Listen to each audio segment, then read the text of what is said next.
Mi hermana desapareció de la casa de su padrastro tras el funeral de mi madre. Poco después, mi hija me confesó un secreto que me dejó sin aliento. Hola a todos.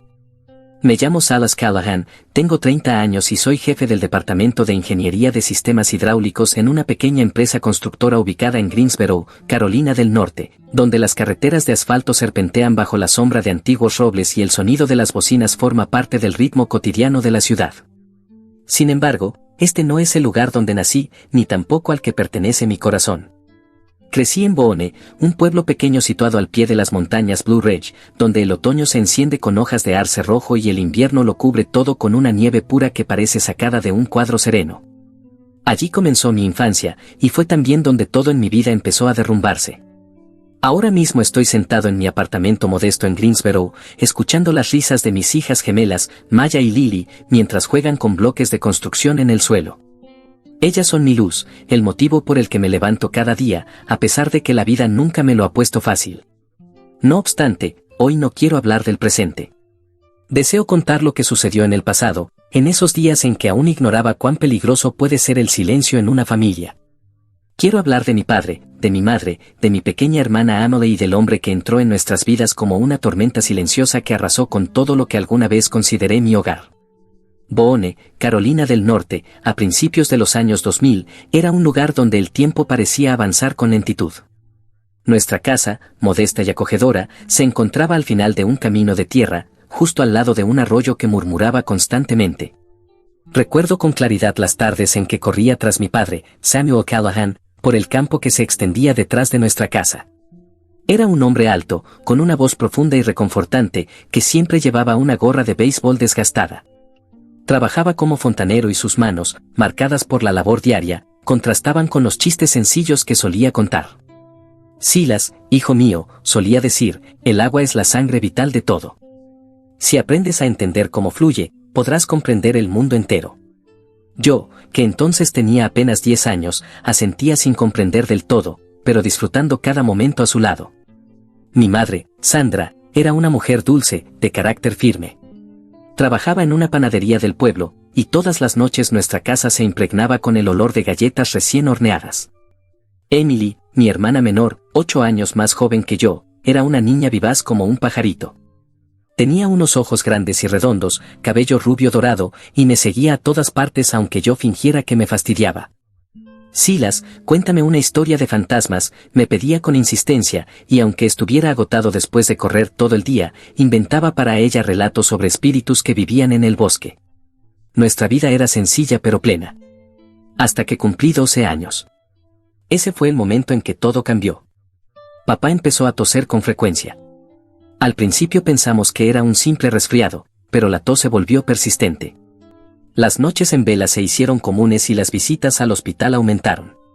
Mamá intentaba sonreír, pero yo la vi con los ojos enrojecidos de tanto llorar cuando creía que nadie la observaba. Una tarde de otoño, mientras las hojas rojas caían en el patio, papá me llamó a su habitación. Estaba acostado en la cama, más delgado que nunca, pero su voz aún conservaba calidez. Silas, me dijo, tomando mi mano, cuida de mamá y de Emily, ¿de acuerdo? Ahora tú eres el hombre de la familia. Asentí, conteniendo las lágrimas, aunque por dentro deseaba gritar que no tenía derecho a dejarme. 2 meses después, papá murió de cáncer de pulmón. Jamás olvidaré ese día. Mamá permanecía inmóvil en el sofá, abrazando con fuerza a Emily, mientras yo me quedaba en el patio, observando cómo fluía el arroyo, sintiendo que el mundo entero se desmoronaba bajo mis pies. Tras su muerte, el silencio se apoderó de nuestra casa. Mamá seguía horneando, seguía cuidándonos, pero la chispa en su mirada se había extinguido. Emily, con solo 4 años, no comprendía lo que estaba ocurriendo, pero percibía el vacío. Dejó de cantar sus canciones tontas y se aferró a mí con aún más fuerza. Yo, con 12 años, no sabía cómo llenar el hueco que había dejado papá.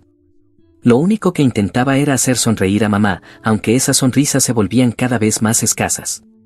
Pasaron 4 años, pero el dolor nunca desapareció del todo, permanecía como una sombra persistente. A los 16 comencé a trabajar a medio tiempo en una tienda de comestibles para ayudar a mamá. Emily, ya con 8 años, seguía siendo una niña alegre, aunque solía preguntarme por papá como si quisiera retener un recuerdo que comenzaba a desvanecerse. Silas, a papá le gustaba cantar, me preguntó una tarde mientras estábamos sentados junto al arroyo. Le conté que papá solía cantar desafinado, y ambos reímos. Sabía que ella solo quería mantenerlo vivo en su memoria. Un día, mamá regresó a casa con una sonrisa inusual. He conocido a alguien, dijo, con voz suave pero cargada de esperanza. Aquel hombre era Raymond Holloway, un empresario adinerado que poseía una compañía inmobiliaria en las afueras de Boone. Siempre vestía trajes impecables y sonreía con una expresión que, desde el primer momento, me resultó poco sincera. Es amable, Silas, decía mamá. Quiere ayudarnos. Raymond se introdujo en nuestras vidas como una brisa extraña. Regalaba flores a mamá, la invitaba a cenar, e incluso le obsequió a Emily una muñeca costosa. Conmigo, solía palmearme el hombro, llamarme campeón y decir frases como, vas a lograr grandes cosas, Silas. Sin embargo, había algo en su mirada, fría y calculadora, que me hacía estremecer. No sabía explicarlo, pero sentía que estaba representando un papel dentro de un guión que solo él conocía. Apenas unos meses después, mamá anunció que ella y Raymond se iban a casar. Quise protestar, decirle que no confiaba en él, pero al mirarla, vi que la luz había vuelto a sus ojos por primera vez en 4 años. Sonrió con sinceridad, y no pude arrebatarle eso. Así que me quedé en silencio. Nos mudamos a la mansión de Raymond, una casa enorme en una propiedad extensa, rodeada de altos pinos. Comparado con nuestra antigua casa, aquel lugar era un verdadero palacio. Tenía una sala de estar con una chimenea majestuosa, un comedor con una mesa de madera pulida y un patio trasero tan grande que podía patear una pelota de fútbol todo el día sin tocar la cerca. Emily adoraba correr por la casa, y mamá parecía aliviada de no tener que preocuparse más por el dinero. Para mí, sin embargo, aquel lugar nunca se sintió como un hogar.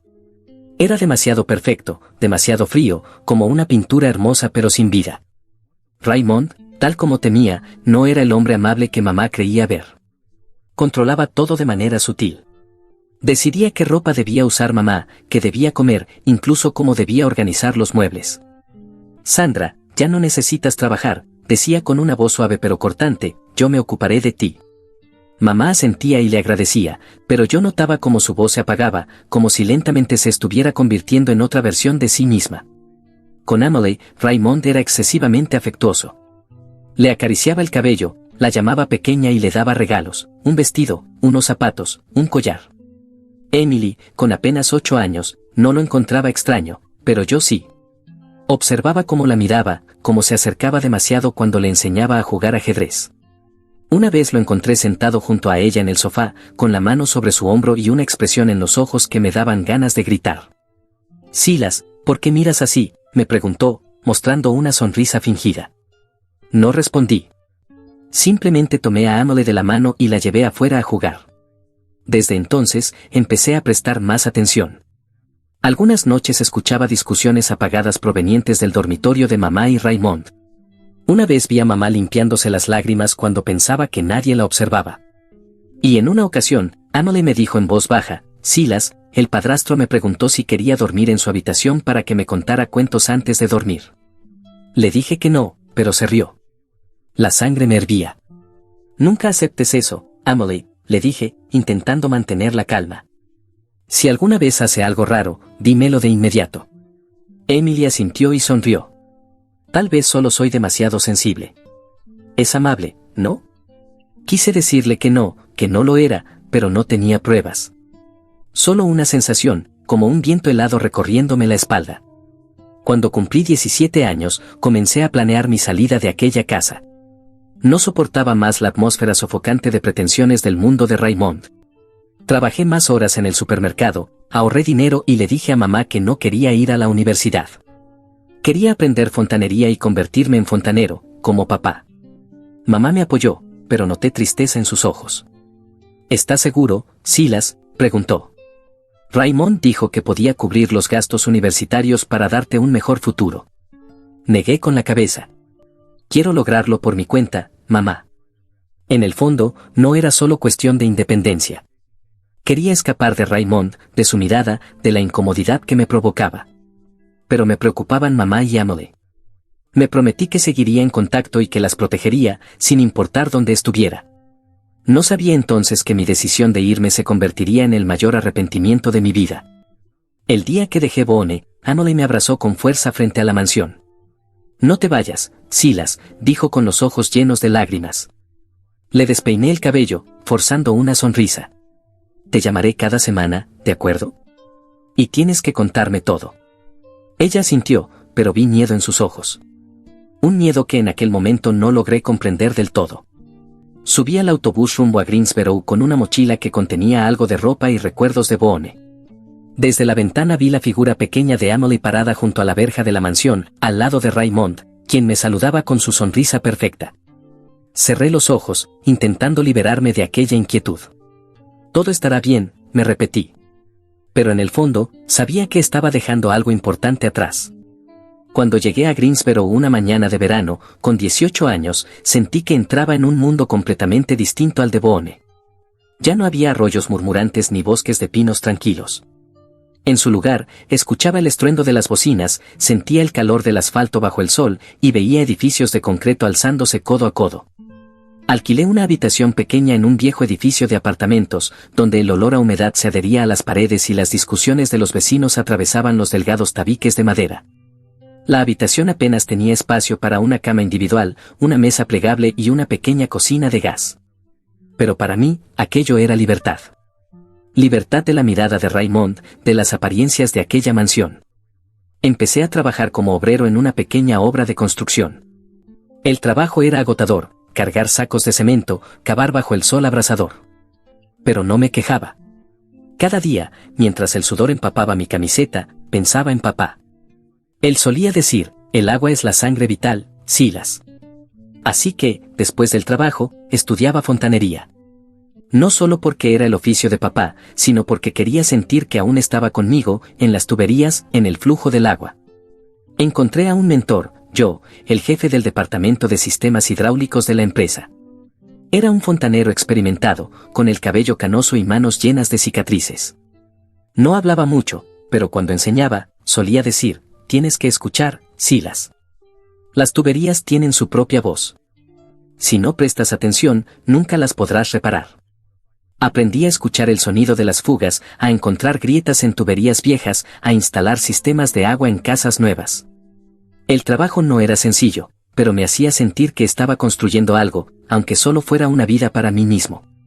Tras un tiempo de aprendizaje junto a Joe, fui reasignado como técnico de instalación y reparación de sistemas de agua. Ya no tenía que cargar cemento ni cavar tierra. Pero el nuevo trabajo no era menos exigente. Cada tarde, al regresar a mi diminuta habitación, llamaba a Emily. Esas llamadas eran la luz en mis largos y agotadores días. «Silas, hoy dibujé un caballo», decía emocionada, con la voz llena de entusiasmo. «Mamá dijo que está muy bien». Yo sonreía, imaginándola sentada en la mesa del comedor de la mansión, con lápices de colores esparcidos por todas partes. Pero a veces su voz bajaba de tono. «El padrastro me compró un vestido nuevo», me dijo una vez cuando le pregunté qué estaba haciendo. Pero se quedó mirándome mientras me lo probaba. Fue extraño. Apreté el teléfono con fuerza, sintiendo cómo regresaba esa inquietud que había sentido en mis días en Boone. Intenté mantener la calma, aunque por dentro ardía de rabia. «Si hace algo raro, me lo dices de inmediato, ¿de acuerdo?», le dije, con la voz temblando de preocupación. Emily soltó una risa suave. «Está bien, lo sé». Después de colgar, tuve la sensación de que intentaba tranquilizarse a sí misma más que a mí. La vida en Greensboro no era fácil. Trabajaba desde el amanecer hasta el anochecer, incluso los fines de semana, solo para poder pagar el alquiler y la comida. Pero nunca dejé de llamar a Emily. Esas llamadas eran mi forma de cumplir la promesa que le hice a papá, cuidar de ella. Escuchar su voz hacía que Boone no pareciera tan lejano, como si aún pudiera protegerla, a pesar de los cientos de kilómetros que nos separaban. Cuando tenía 21 años, mi vida volvió a cambiar. Conocí a una mujer llamada Jessica en una pequeña cafetería cerca del sitio de construcción. Era camarera, con el cabello castaño y rizado, y una sonrisa que hacía que mi corazón se acelerara. Jessica era diferente a mí. Le encantaba hablar, reír, y siempre encontraba la manera de alegrarme el día, sin importar cuán cansado estuviera. Nos enamoramos rápidamente, como si ambos buscáramos algo para llenar los vacíos en nuestros corazones. Solo 6 meses después, nos casamos en una pequeña ceremonia en el ayuntamiento, con unos pocos amigos y yo como testigo. Al año siguiente, Jessica dio a luz a gemelas, Maya y Lily. Cuando la sostuve por primera vez, sentí algo que no había experimentado desde la muerte de papá, una conexión profunda, como si hubiera encontrado una razón para vivir. Maya, la mayor por unos minutos, tenía ojos brillantes y una naturaleza curiosa. Lily, más pequeña y ligera, era dulce, sonreía incluso dormida. Al mirarlas, me prometí darles una vida mejor que la mía. Pero la vida no siguió el rumbo que había soñado. Jessica empezó a cambiar después del parto. Se volvió irritable, discutía conmigo con frecuencia por el dinero, por mis turnos extra, por lo reducido del apartamento donde vivíamos. «Nunca estás en casa, Silas», gritó una noche cuando llegué tarde, cubierto de tierra del trabajo. «No puedo seguir viviendo así». Intenté explicarle, abrazarla, pero me rechazó. Una mañana, cuando Maya y Lily apenas tenían 2 años, desperté y encontré una nota sobre la mesa de la cocina. «Lo siento, Silas. No puedo seguir con esto. Cuida a las niñas». Jessica se había ido sin decir adiós, sin dejar rastro. Me convertí en padre soltero de la noche a la mañana. Nuestro apartamento deteriorado era ahora solo yo y mis 2 hijas. Durante esos primeros días apenas dormía. De día trabajaba en la obra, reparando tuberías con las manos temblorosas por el cansancio. De noche cambiaba pañales, preparaba leche y cantaba nanas a Maya y Lily, con una voz desafinada que no era mejor que la de papá. Algunas noches, cuando las 2 lloraban al mismo tiempo, me desplomaba en el suelo, con la cabeza entre las manos, preguntándome si realmente podría con todo esto. Pero luego miraba sus ojos claros e inocentes y sabía que no podía rendirme. Joe me ayudó mucho. Me dio turnos más cortos, me adelantó el salario para comprar pañales y leche. «Lo estás haciendo bien, Silas», decía dándome una palmada en el hombro. «Tu padre estaría orgulloso». Esas palabras me mantenían en pie. Empecé a aprender sobre sistemas hidráulicos más complejos, tomando clases nocturnas para mejorar mis habilidades. Quería ser técnico, no solo un obrero. Quería que Maya y Lily tuvieran un futuro mejor, aunque eso implicara noches sin dormir y días agotadores. A pesar de las dificultades, nunca dejé de llamar a Emily. Ahora tenía 15 años. Su voz seguía siendo vivaz, pero con una nueva madurez. «Silas, saqué una A en arte», presumía durante una llamada. Pero a veces decía cosas que me preocupaban. «El padrastro entra en mi habitación cuando mamá no está», comentó una vez, con voz vacilante. «Solo pregunta sobre la escuela, pero no me gusta». «Emily, si hace algo inapropiado, me lo dices», respondí con tono firme. «Lo que sea». Ella se rió, pero su risa sonaba hueca a través del teléfono. «Estoy bien, Silas. No te preocupes». Quería creerle, pero la inquietud no desaparecía. Empecé a preguntarme si debía regresar a Boone, solo para asegurarme de que estuviera a salvo. Pero luego miraba a Maya y Lily, dormidas en el viejo colchón del rincón, y sabía que no podía dejarlas. A los 25, la vida por fin me ofreció un rayo de esperanza. Después de 7 años de trabajo incesante, desde cargar cemento hasta noches enteras estudiando fontanería, me ascendieron a técnico de sistemas de agua en la empresa constructora de Greensboro. Ya no más cargar cemento bajo el sol abrasador. Ahora tenía un pequeño escritorio en la oficina, un salario suficiente para comprar leche y ropa nueva para Maya y Lily, y un modesto sueño de una casa decente, mejor que el apartamento destartalado donde vivíamos. Me imaginaba llevándolas al parque, comprándoles helado, contándoles historias sobre su abuelo Samuel. Pero antes de que ese sueño pudiera tomar forma, una llamada telefónica lo destruyó todo. Fue una mañana de octubre, con hojas doradas cayendo sobre las calles de Greensboro. El teléfono vibró sobre la mesa de la cocina mientras preparaba fórmula para Maya y Lily. Eché un vistazo a la pantalla, vi el número de mamá y sonreí, pensando que llamaba para preguntar por las niñas, como solía hacer. Pero cuando contesté, no era su voz la que escuché. Era Raymond, con un tono bajo y frío, como si estuviera leyendo un comunicado. «Silas», dijo, «tu madre ha fallecido. Un accidente durante una caminata. Lo siento mucho». Me quedé inmóvil, apretando el teléfono con tanta fuerza que los nudillos se me pusieron blancos. «Falleció», repetí, como si la palabra no fuera real. «Mi madre. Ella nunca fue aficionada al senderismo». «¿Qué sucedió?». Raymond suspiró, un sonido que conocía demasiado bien por su falsedad. Quería probar algo nuevo, Silas. Fuimos a hacer senderismo juntos, pero resbaló. Traté de sujetarla, pero fue demasiado tarde. Quise gritar, preguntarle por qué había llevado a mi madre, que nunca disfrutó de las aventuras, a subir una montaña, pero la garganta se me cerró. Necesito ver a Amelie, dije con la voz ronca. ¿Dónde está? Amelie está en casa, respondió Raymond, con ese tono plano. Está en estado de shock, pero yo la cuidaré. Vuelve, Silas. Había un matiz en su voz, casi una orden. Colgué, con la mente dando vueltas. Maya y Lily seguían jugando en el suelo, ajenas a la tormenta que acababa de estallar dentro de mí.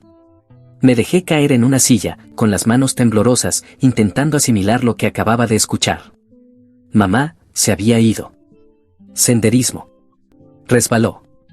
Las palabras resonaban en mi cabeza como una pesadilla de la que no podía despertar. Pedí unos días libres en el trabajo, le pedí a una vecina que cuidara a Maya y Lily, y tomé el primer autobús hacia Boone. Durante el largo trayecto, no podía dejar de pensar en la voz de mamá durante nuestras últimas llamadas. Hablaba de Raymond, decía lo bueno que era, pero siempre con cierta vacilación, como si intentara convencerse a sí misma. Recordé lo que me había contado Amelie sobre el comportamiento extraño de Raymond, cómo le acariciaba el cabello, le hacía regalos privados, le hacía preguntas incómodas. ¿Podía haber sido capaz? Me lo pregunté, pero rechacé el pensamiento. No podía ser. Cuando el autobús llegó a Boone, el crepúsculo caía y el aire montañoso era helado, pero yo solo sentía frío en el corazón. Tomé un taxi hasta la mansión de Raymond, donde mamá y Amelie habían vivido desde que me fui. La casa seguía igual, rodeada de pinos imponentes, con luces cálidas saliendo por las ventanas, pero nunca había sido un hogar para mí. Raymond abrió la puerta, con esa sonrisa que siempre me pareció falsa. Silas, dijo con voz perfectamente apesadumbrada, lo siento mucho por tu madre. Pasa. Me condujo hasta la sala, donde la chimenea crepitaba. Emily estaba sentada en el sofá, con la cabeza baja. Su cabello rubio era un desastre que le cubría el rostro. Tenía 17 años, mucho más delgada que la última vez que la vi. Sus ojos, enrojecidos y perdidos. Me arrodillé frente a ella, tomándole las manos. Amelie, susurré, soy yo. Ella levantó la vista y, por un momento, vi a la niña de 8 años que solía abrazarme junto al arroyo en Boone. Pero ahora sus ojos estaban llenos de dolor. Silas, susurró, y rompió en llanto en mis brazos. La abracé con fuerza, sintiendo como el corazón se me partía. Mamá, se cayó por un acantilado, sollozó. La apreté más, conteniendo mis propias lágrimas. Todo está bien, Amelie. Estoy aquí. Pero al mirar por encima de su hombro, vi a Raymond de pie en la esquina, con las manos en los bolsillos, observándonos con esos ojos fríos. En su mirada no había dolor, ni pérdida. Solo control. Un escalofrío recorrió mi espalda. El funeral de mamá se celebró en una mañana gris, con una lluvia ligera cayendo sobre los viejos robles de Boone. La pequeña iglesia estaba llena de vecinos, viejos amigos de mamá y desconocidos que, probablemente, eran socios comerciales de Raymond. Estuve de pie junto a Amelie, tomándole la mano durante toda la ceremonia. No habló, solo mantuvo la cabeza agachada, con los hombros temblando. Quería consolarla, pero no sabía qué decir. ¿Cómo podía reconfortarla si yo mismo me sentía entumecido? El ataúd de mamá descansaba frente al altar, cubierto de margaritas blancas, su flor favorita. Lo miré fijamente, tratando de imaginar su rostro, su sonrisa suave, pero todo lo que veía era su expresión en los últimos días, sus ojos vacíos cuando hablaba de Raymond. Mamá, ¿por qué no me dijiste nada?, pensé, mientras las lágrimas caían en silencio. Después del funeral, la gente se reunió en la mansión de Raymond para ofrecer sus condolencias. Me quedé en una esquina de la sala, observando a los desconocidos pasar, ofreciendo palabras huecas de consuelo. Amelie estaba acurrucada en una silla, abrazando una almohada, con la mirada perdida. Raymond se movía entre la multitud, interpretando a la perfección el papel de viudo afligido. Estrechaba manos, agradecía a la gente por asistir, incluso abrazaba a algunos, con los ojos supuestamente empañados. Pero yo no lo creía. No podía. Llevé a Amelie al patio trasero, donde el aire era fresco y olía a pino. Amelie, le dije, sentándome a su lado en un banco de madera, cuéntame qué pasó. Exactamente qué pasó. Ella me miró, con los ojos llenos de confusión. No lo sé, Silas, susurró. Mamá y el padrastro salieron a hacer senderismo. Mamá dijo que quería intentarlo, pero a ella no le gustaba caminar por las montañas. No lo entiendo. Su voz se quebró y escondió el rostro en mi hombro. La abracé, intentando mantener la calma. Raymond dijo que resbaló, ¿había alguien más con ellos? ¿Alguien vio algo? Ella negó con la cabeza. Solo el padrastro. Dijo que no pudo alcanzarla a tiempo. La sangre me hervía. Solo Raymond. Ningún testigo. Nada, salvo su palabra. Pero no podía decírselo a Emily, no cuando estaba tan rota. Esa noche me quedé en la mansión, durmiendo en mi antigua habitación, que aún olía a pino y a recuerdos de infancia. Emily dormía en la habitación de al lado, pero pude oírla sollozar a través de la pared. Quise ir a consolarla, pero no sabía cómo. Me quedé acostado, mirando el techo, con la mente llena de preguntas. ¿Por qué mamá fue a hacer senderismo? ¿Por qué Raymond fue el único que la acompañó? ¿Y por qué siempre me hacía sentir como si una serpiente se enroscara en mi pecho?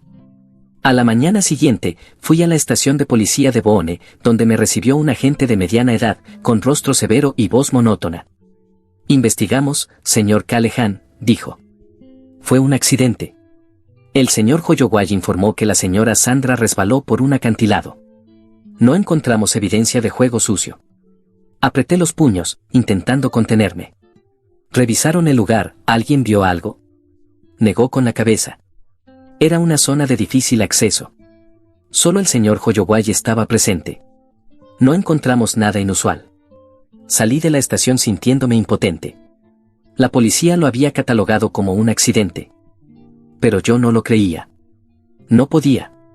Regresé a la mansión decidido a llevarme a Emily conmigo a Greensboro. No puedes quedarte aquí con él, le dije en la sala. Yo cuidaré de ti. Pero Emily negó con la cabeza, sus ojos aún enrojecidos. Quiero quedarme, Silas. Esta es la casa de mamá. No puedo irme. Quise discutir, hacerla entrar en razón, pero sus ojos me detuvieron. No solo estaba de luto por mamá, estaba perdiéndose a sí misma. Volví a Greensboro después del funeral, cargando dolor y preguntas sin respuesta. Maya y Lily me recibieron con abrazos apretados y la sostuve ocultando mis lágrimas. ¿Cómo está la abuela?, preguntó Lily con su voz inocente. No pude responder. Solo las abracé más fuerte, como si fueran lo único que me mantenía en pie. Cada noche, después de eso, me quedaba despierto pensando en mamá, en Emily, en Raymond. Llamaba a Emily todos los días, pero su voz se volvía cada vez más distante. Estoy bien, decía, pero sabía que era mentira. Noté que Raymond respondía con frecuencia por ella, diciendo que estaba ocupada con la escuela o dormida. Necesita tiempo, Silas, decía con esa voz dulce pero helada. Apretaba el teléfono con fuerza, sintiendo como la inquietud crecía dentro de mí.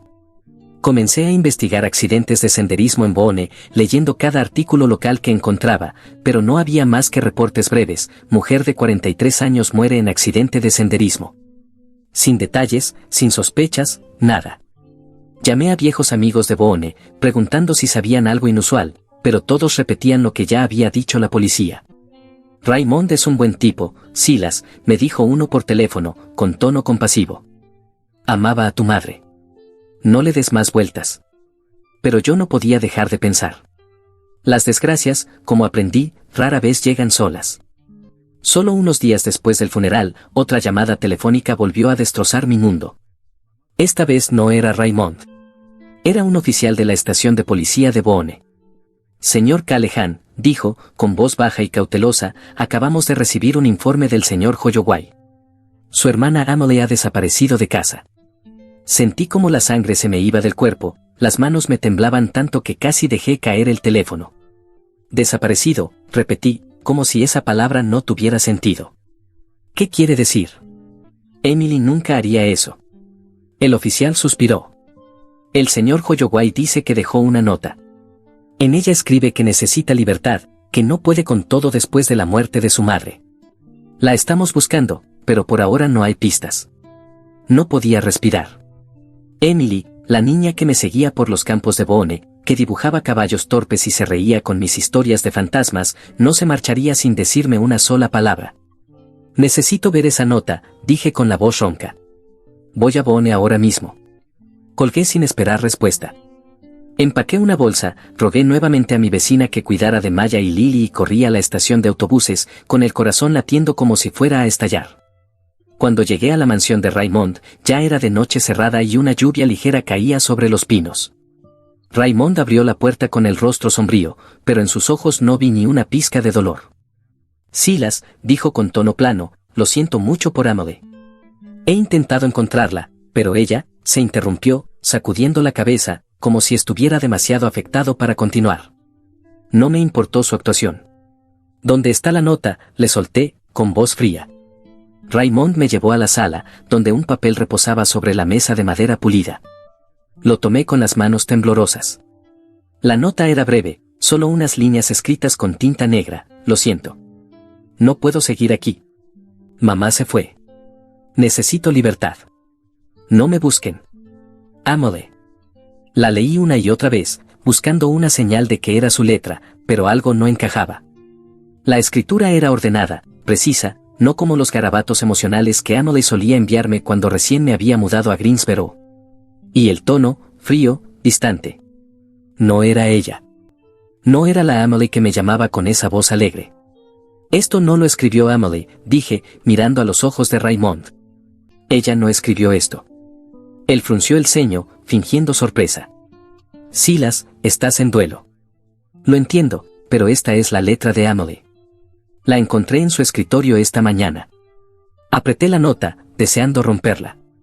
Emily no me dejaría así, gruñí. Me llamaría. Me diría lo que pasa. ¿Qué hiciste, Raymond?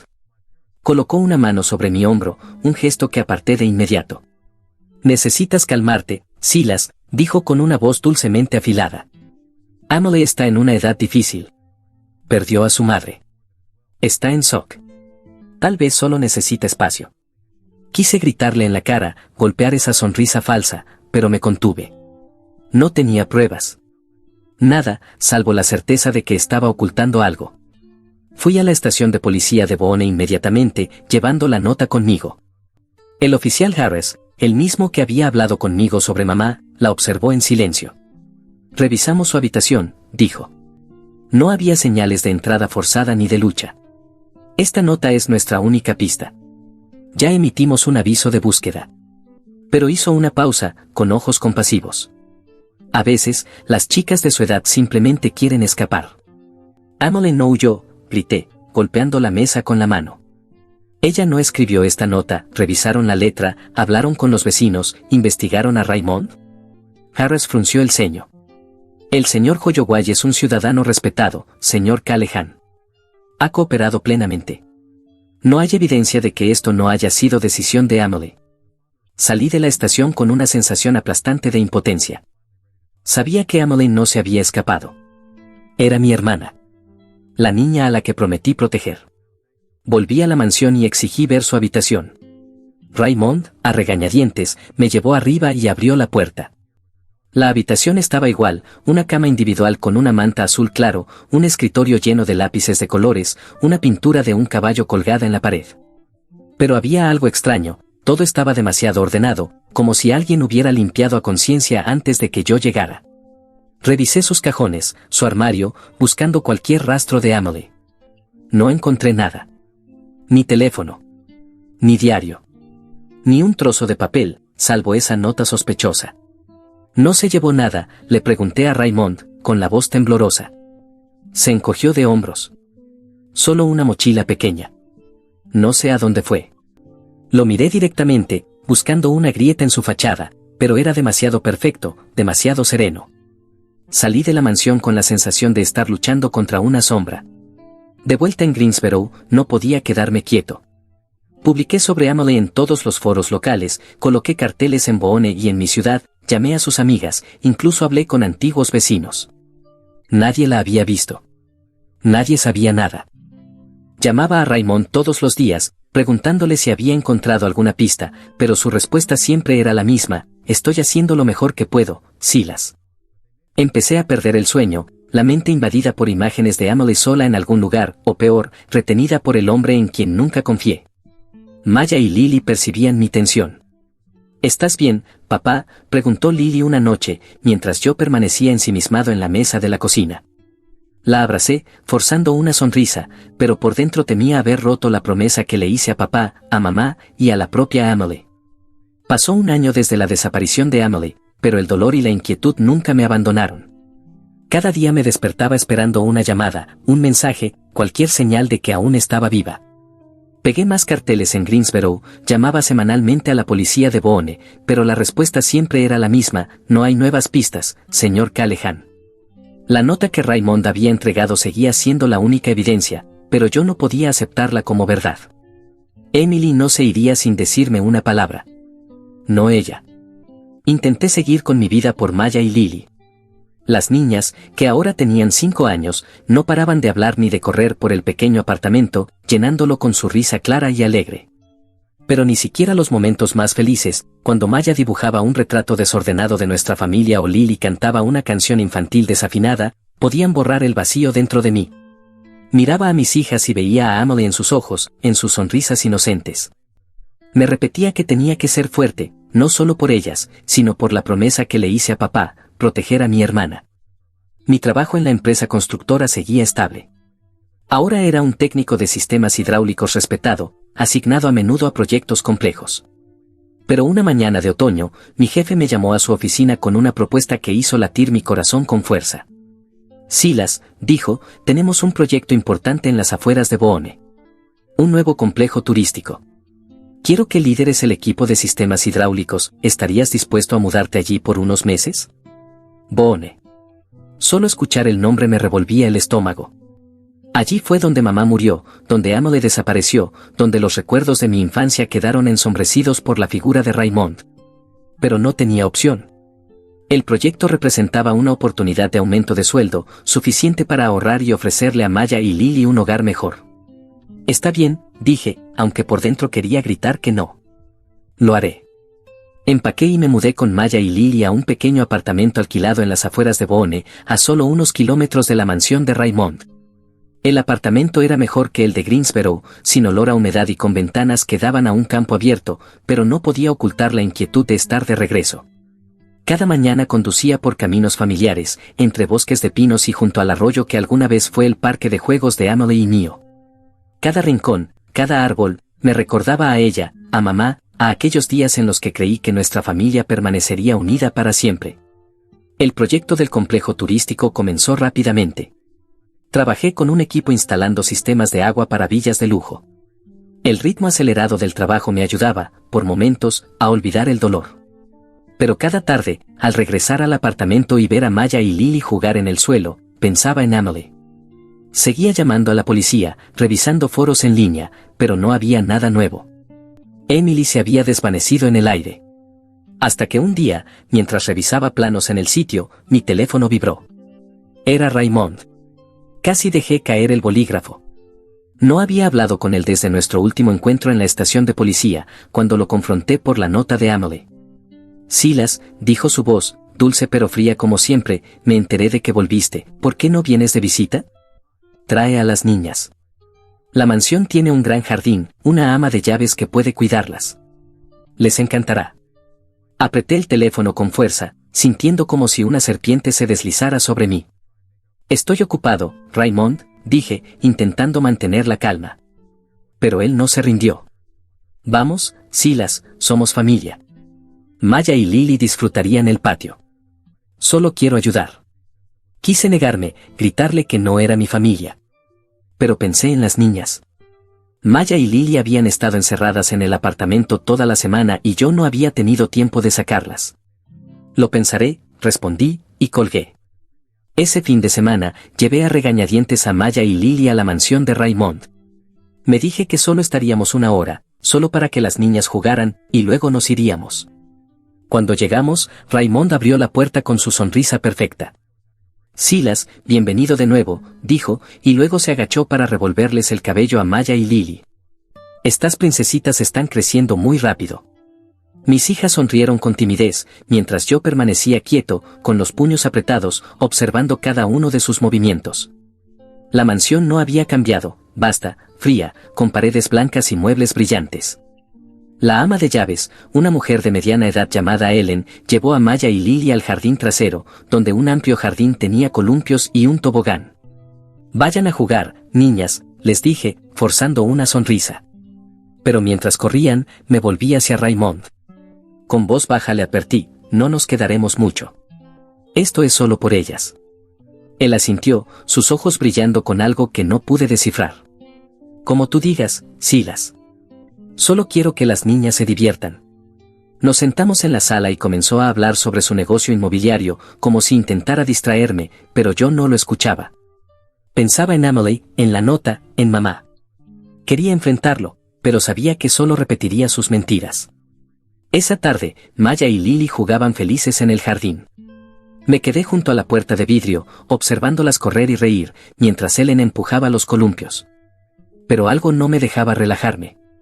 Vi a Raymond de pie al borde del jardín, observando a las niñas con la misma mirada que le vi alguna vez a Emily. Una mirada que me hizo estremecer. Quise llamarlas de inmediato, pero no quería asustarlas. «Una hora más», me dije. «Luego nos iremos». Al salir de la mansión, Maya y Lily no paraban de hablar, contando cómo habían jugado a las escondidas con Ellen. Suspiré aliviado, creyendo que todo estaba bien. Pero a la mañana siguiente, todo cambió. Maya, mi niña curiosa y habladora, se quedó completamente en silencio. Se sentó en una esquina del cuarto, abrazando su vieja muñeca, mirando al vacío. Me arrodillé junto a ella, tomándole la mano. «Maya, ¿qué pasa? ¿Qué ocurrió?». Pero no respondió. Solo negó con la cabeza, los labios apretados. Entré en pánico. Me volví hacia Lily. «Lily, ¿qué pasó? ¿Pasó algo extraño ayer en casa del abuelo?». Lily dudó, sus grandes ojos llenos de preocupación. «Jugamos a las escondidas», dijo con voz apenas audible. Maya me estaba buscando, y luego se sentó callada. No habló más. Abracé a Lily con fuerza, intentando mantener la calma. Pero dentro de mí se desataba una tormenta. «¿Maya fue a algún lugar? ¿Vio a alguien?», pregunté. Lily negó con la cabeza. «No lo sé, papá», solo se quedó callada. Ese mismo día llevé a Maya al médico. El doctor la examinó, asegurando que no tenía nada físico, pero que quizá había experimentado un shock psicológico. «¿Un shock? ¿Qué pudo causarlo?», pregunté, con el corazón latiendo con fuerza. El médico se limitó a encogerse de hombros. «A veces los niños reaccionan con fuerza ante cambios o situaciones inesperadas». Observéla y dele tiempo. Pero yo no podía esperar. Esa misma tarde regresé a la mansión de Raymond, dejando a Lily con la vecina y abrazando a Maya con fuerza entre mis brazos. Raymond abrió la puerta, fingiendo sorpresa. «Silas, ¿qué pasa, tan pronto de vuelta?». «No perdí tiempo». «Maya no ha hablado desde ayer, Raymond». «Después de jugar aquí, ¿qué ocurrió?». Frunció el ceño, su voz impregnada de falsa compasión. «No lo sé, Silas. Las niñas solo jugaron con Ellen. Tal vez está cansada». Pero no le creí. No podía. Lo miré fijamente, buscando una grieta en su máscara, pero era demasiado perfecto, demasiado sereno. «Si descubro que hiciste algo a mi hija», gruñí, dejando la amenaza sin terminar. Raymond solo sonrió, dándome una palmada en el hombro. «Estás muy estresado, Silas. Llévate a las niñas a casa y descansa». Esa noche me quedé despierto, abrazando a Maya. Ella seguía en silencio, sus ojos grandes y vacíos. Pensé en Emily, en mamá, en Raymond. Algo ocurría en esa casa. Y sabía que él estaba en el centro de todo. No tenía pruebas, pero lo sentía en los huesos. Me juré a mí mismo que descubriría la verdad, no solo por Maya, sino por Emily, por mamá y por mí. Los días siguientes fueron un cable tenso. Maya aún no pronunciaba una sola palabra, a pesar de mis intentos por sacarla de su silencio. Hasta que un día empezó a dibujar. Su primer dibujo fue un caos de líneas rojas, negras y azules. No lo entendí, pero la elogié, esperando animarla. Día tras día, sus dibujos cambiaron. Empezó a repetir una misma imagen, una estantería enorme que llegaba hasta el techo, llena de libros de tapas negras, y una pequeña puerta escondida detrás. En algunos dibujos había garabatos rojos, como trazos de sangre, y figuras humanas distorsionadas, con rostros retorcidos, como si gritaran. Un escalofrío me recorrió al ver esos dibujos. «Maya, ¿qué es esto?», Pregunté, señalando la estantería. Ella no respondió, solo siguió dibujando, con las manos temblorosas. Me giré hacia Lily, que jugaba con una muñeca en la esquina.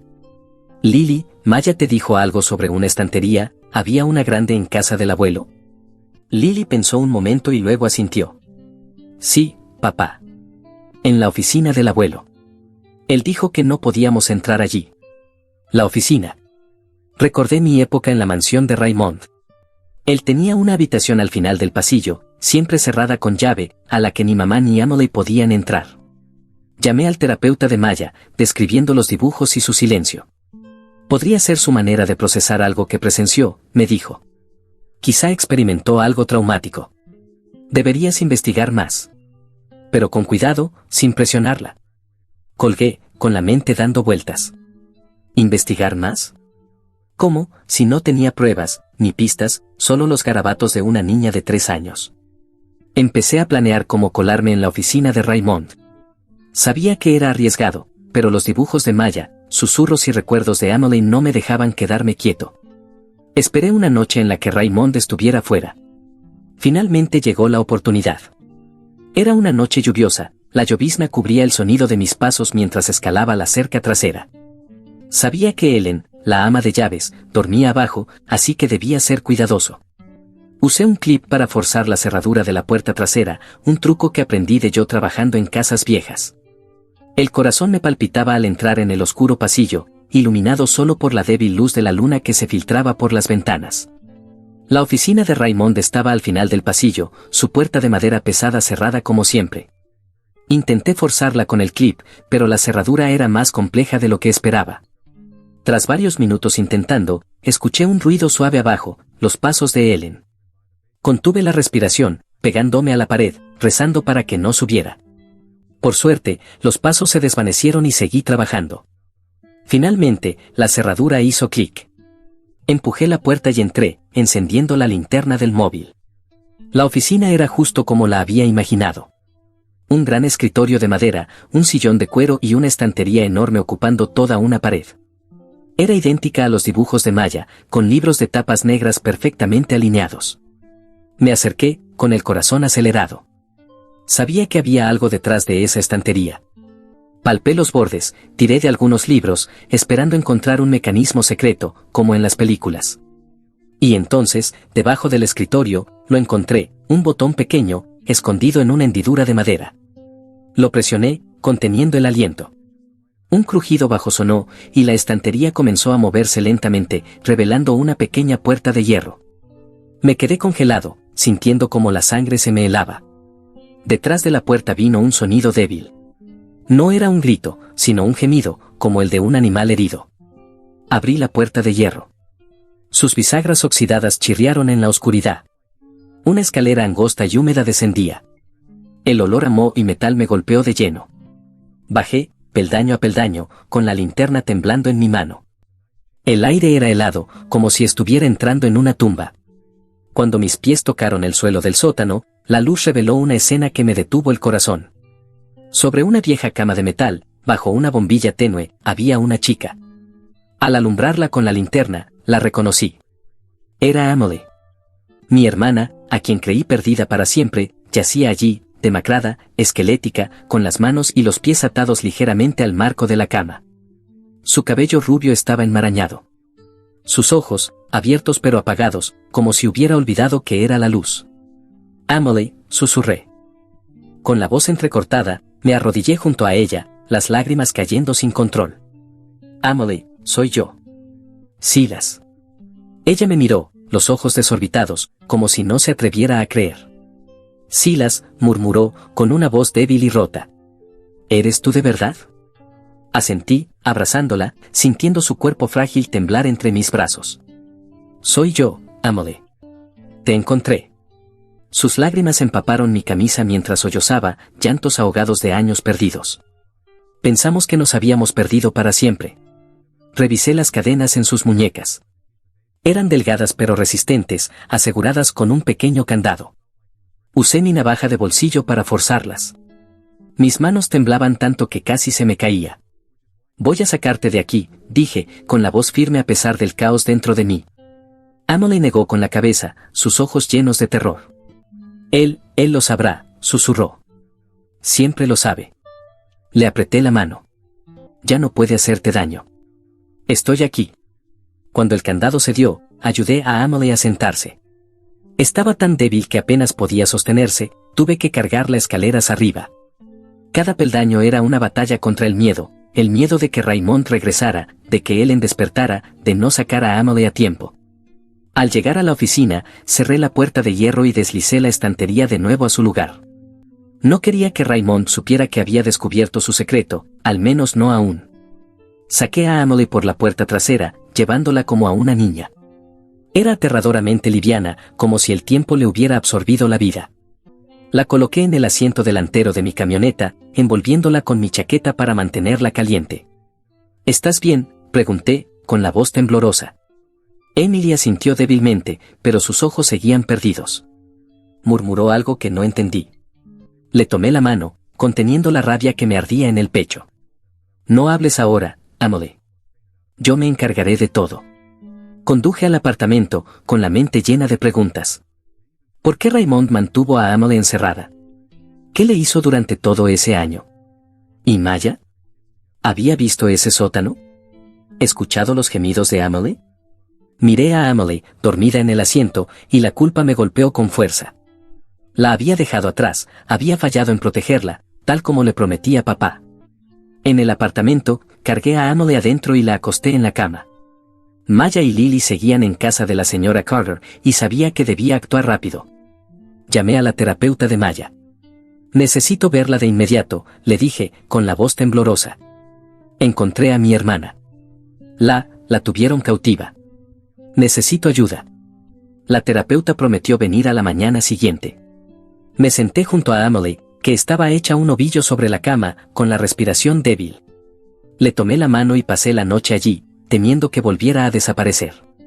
Emily despertó varias veces, murmurando palabras incoherentes.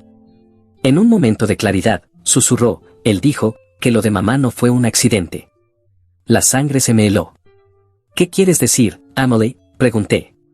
Pero ya se había dormido de nuevo.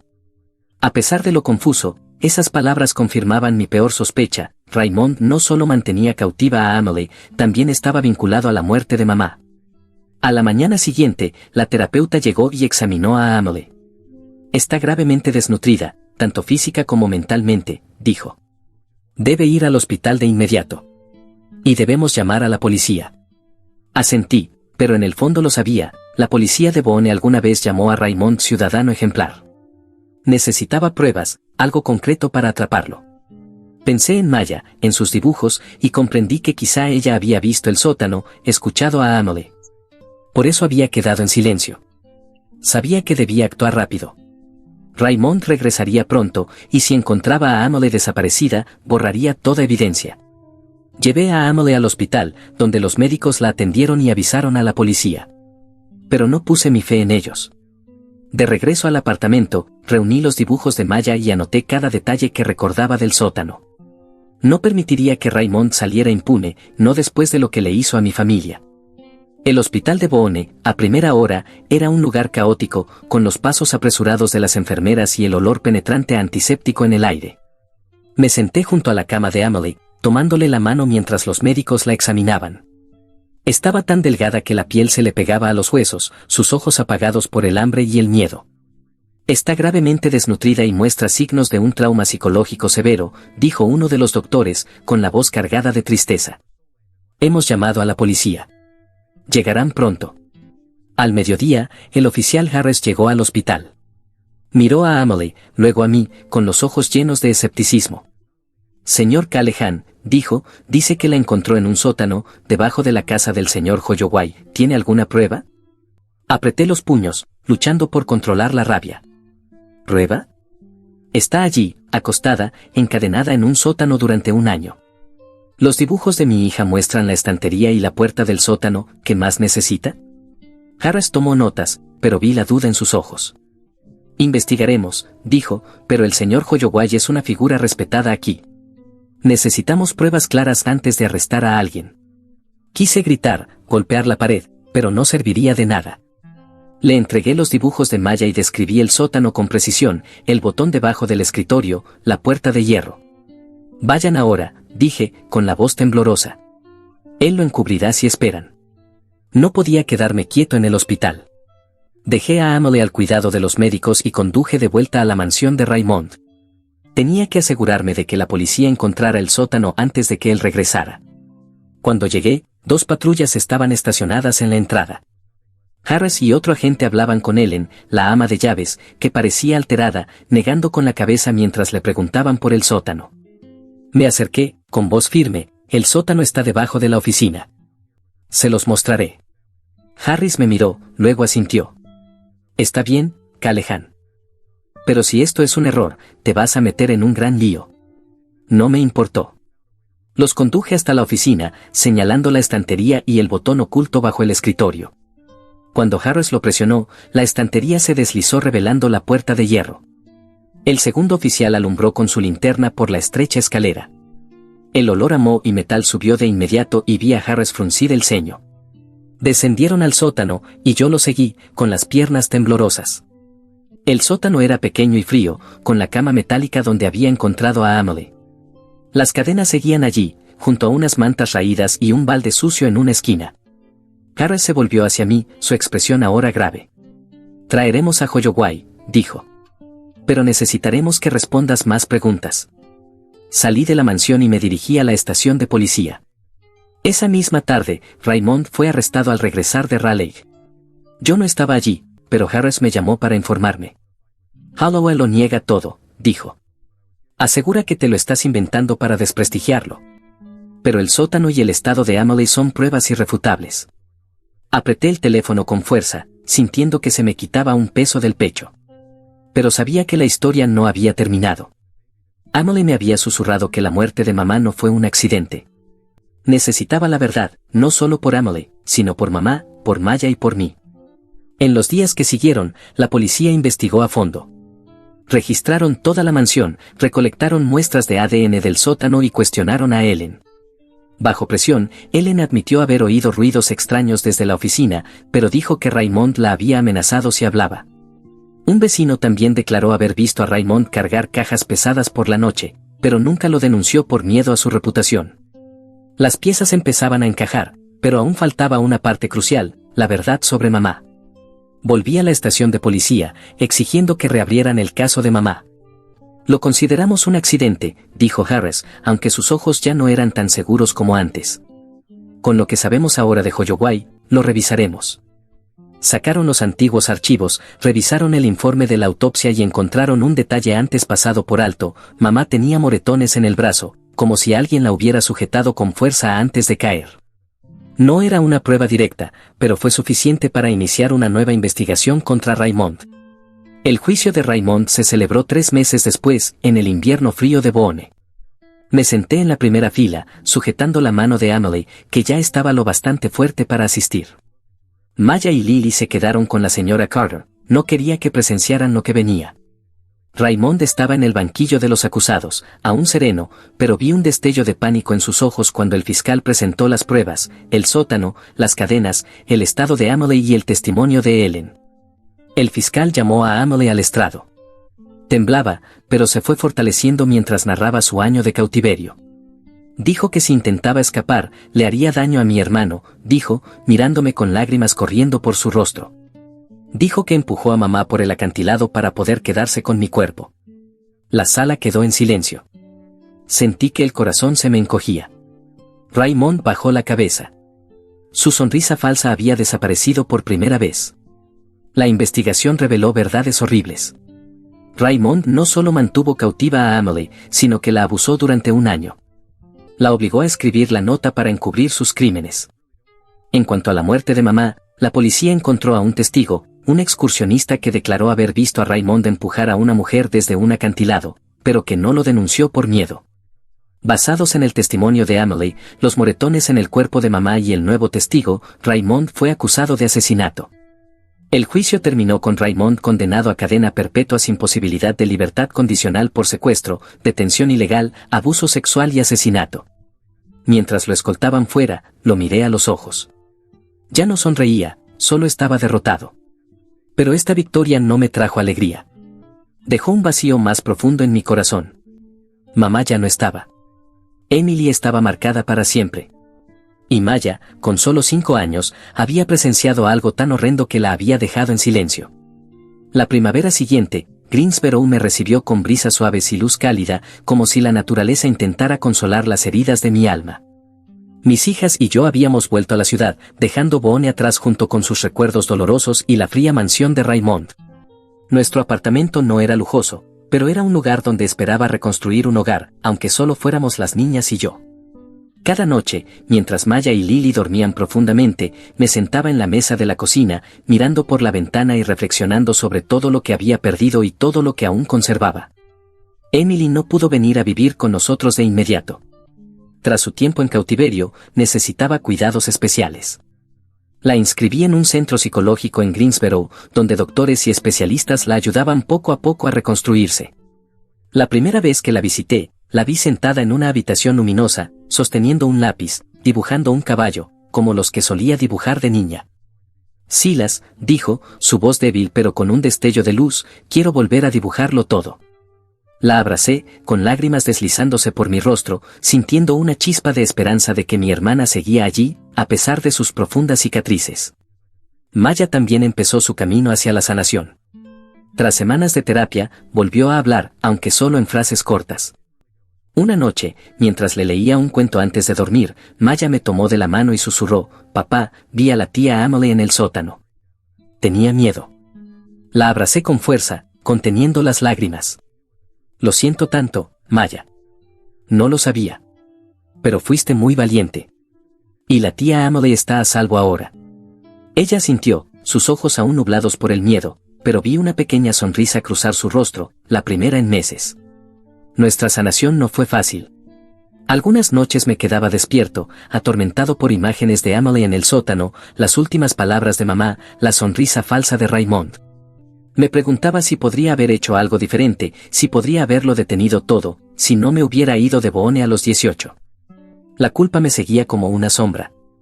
Pero cada vez que veía a Maya y Lily reír, cada vez que Emily compartía un día bueno en el centro, sabía que tenía que seguir adelante. Una tarde de primavera, llevé a Maya, Lily y Emily a un parque en Greensboro. Era nuestra primera salida juntos desde que todo ocurrió. Emily se sentó en un banco, observando a mis hijas jugar en los columpios, con una leve sonrisa en los labios. «Extraño el arroyo en Boone», dijo con voz nostálgica. «Cuando éramos niños, solías contarme historias de fantasmas allí». Sonreí, sintiendo un poco de alivio. Nos sentamos bajo el sol tibio, observando a las niñas correr y jugar. No sabía lo que nos deparaba el futuro. Emily tal vez necesitaría años para sanar por completo. Maya quizás siempre llevaría consigo el recuerdo de aquel sótano. Pero sabía que nos teníamos los unos a los otros. Éramos una familia marcada, imperfecta, pero suficiente. Miré al cielo pensando en mamá, en papá, en todo lo que me enseñaron. El agua es la sangre vital, Silas, había dicho papá. Ahora lo entendía. No solo sobre las tuberías que reparaba, sino sobre el amor, la conexión y el coraje que fluían entre nosotros, manteniéndonos vivos. Apreté la mano de Emily, sintiendo su calor, y supe que, sin importar cuán doloroso hubiera sido el pasado, encontraríamos una forma de sanar, un día a la vez. Historia 2.